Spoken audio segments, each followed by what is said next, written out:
Installment ang pinag-uusapan dito, Clara eh. Ayun. Alam na alam mo. Okay lamang yan, Mitch. Tingnan din naman natin ngayon. Oh, itanong mo na kay Jerome. Oo, Jerome, ready ka na? Ready na po! Gusto mo ba yung sagot mo, installment? Walang problem. Okay, so Jerome, ito ang iyong katanungan. Kung ihahatid ka sa iyong huling hantungan, pwede bang mag-shortcut? Ayan.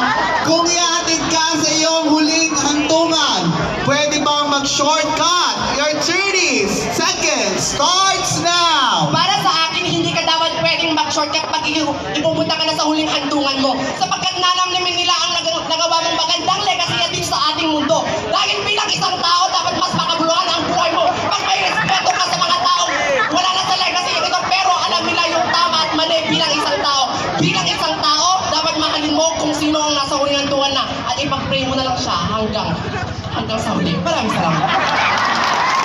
Jerome,